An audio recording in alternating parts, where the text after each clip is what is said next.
नमस्कार दोस्तों, आपका स्वागत है आपके अपने YouTube चैनल ज्ञान गंगा पर। चलिए शुरू करते हैं आज की कहानी। किसी गांव में एक सेठ रहता था। वह सेठ बहुत ही दयालु था। उसका एक ही बेटा था जिसकी उसने शादी कर दी। शादी के कुछ दिनों बाद ही वह व्यापार के काम से प्रदेश चला गया। सेठ के लड़के की पत्नी वहीं परिवार के साथ रहती थी। एक दिन दोपहर के समय उस सेठ की बहू कुएं पर पानी भरने गई। जब घड़ा भर गया तो उसे उठाकर कुएं की मंडेर पर रख दिया और अपना मुंह हाथ धोने लगी। तभी कहीं से 4 राहगीर वहां आ पहुंचे।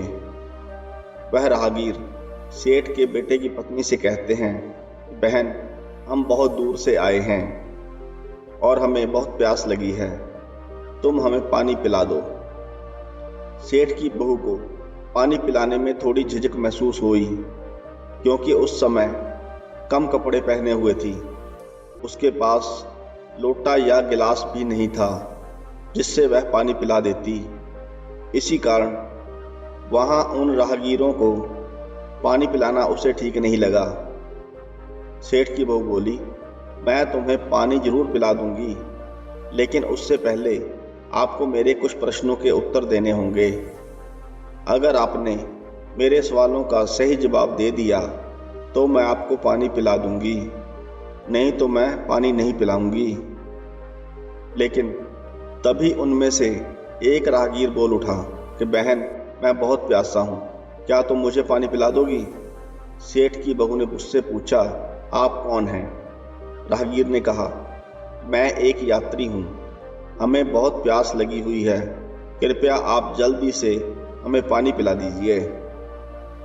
सेठ की बहू बोली कि यात्री तो संसार में केवल 2 ही होते हैं, आप उन दोनों में से कौन से यात्री हो? अब वह व्यक्ति सोच में पड़ जाता है। वह सोचने लगता है कि हमें तो खुद भी यह पता नहीं है कि हम कौन से यात्री हैं। बेचारा राहगीर सेठ की बहू को कोई जवाब नहीं दे पाता है। तभी दूसरे राहगीर ने सेठ की बहू को पानी पिलाने की विनती की। वह कहता है, बहन, मुझे बहुत तेज प्यास लगी है और प्यास के कारण मेरी हल्क सूखी जा रही है, इसलिए आप मुझे पानी पिला दीजिए। सेठ की बहू ने दूसरे राहगीर से पूछा, अच्छा तो आप बताइए कि आप कौन हैं?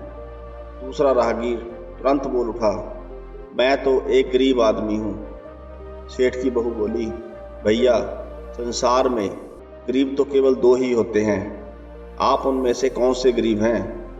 प्रश्न सुनकर दूसरा राहगीर चकरा गया।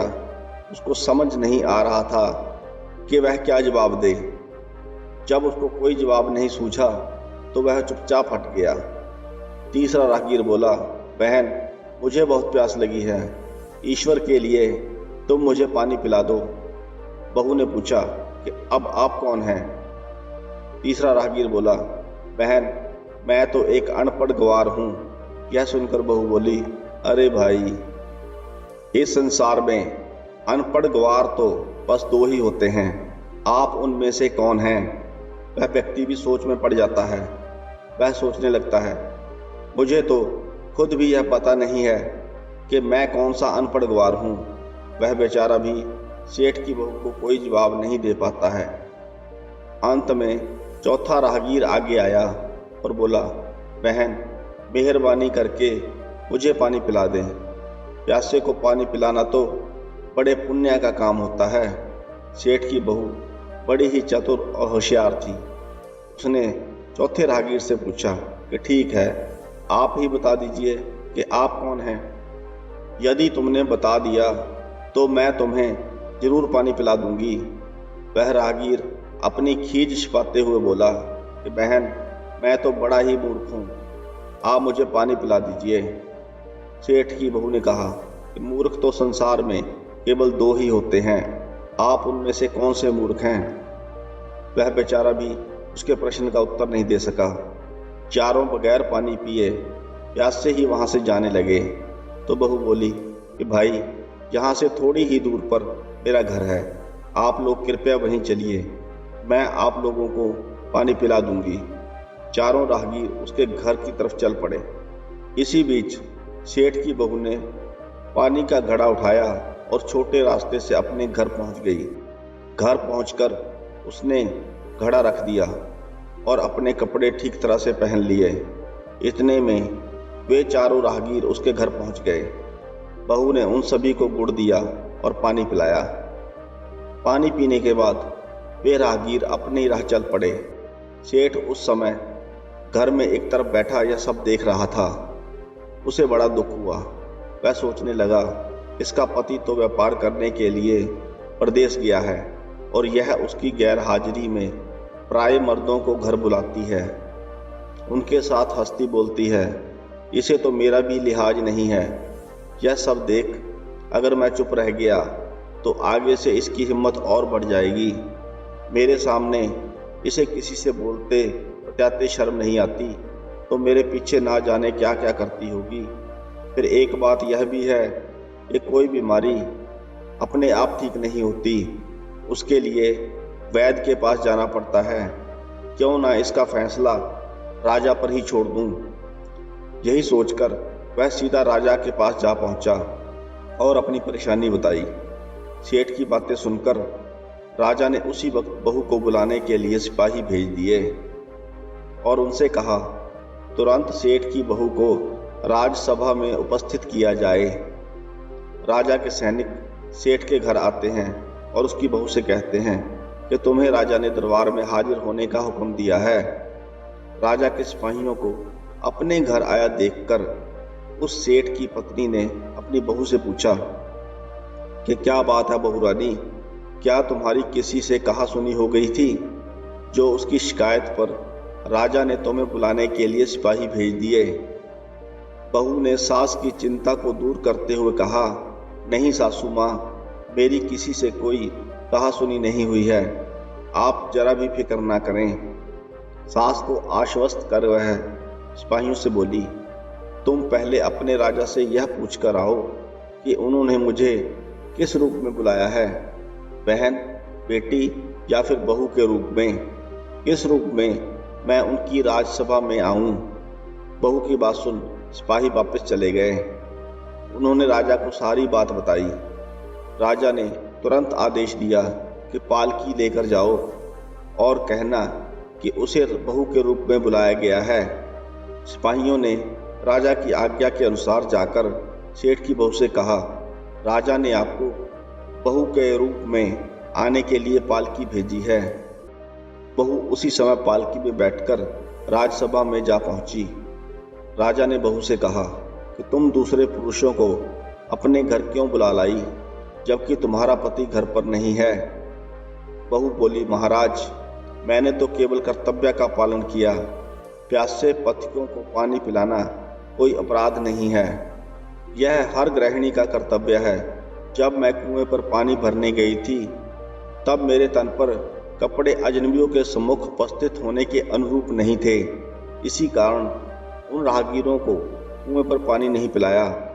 उन्हें बड़ी प्यास लगी थी और मैं उन्हें पानी पिलाना चाहती थी, इसलिए उनसे मैंने मुश्किल प्रश्न पूछे और जब वे उनका उत्तर नहीं दे पाए तो उन्हें घर बुला लाई।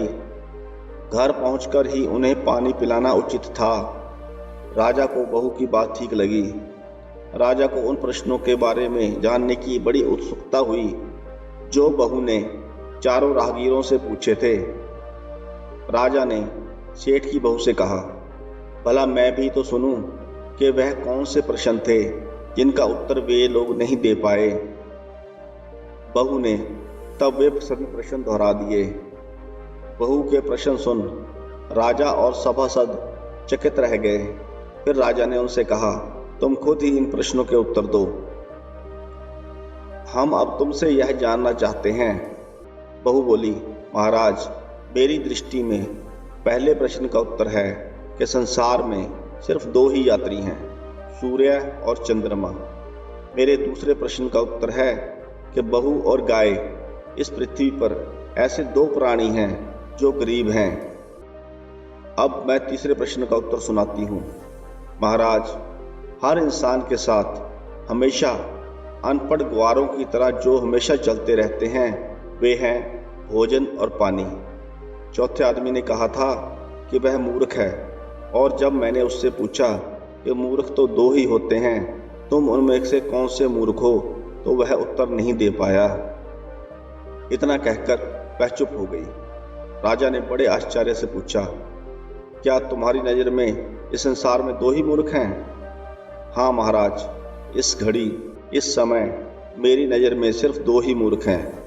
राजा ने कहा, तुरंत बतलाओ कि वे दो मूर्ख कौन हैं। इस पर बहू बोली, महाराज, मेरी जान बख्श दी जाए तो मैं इसका उत्तर दूं।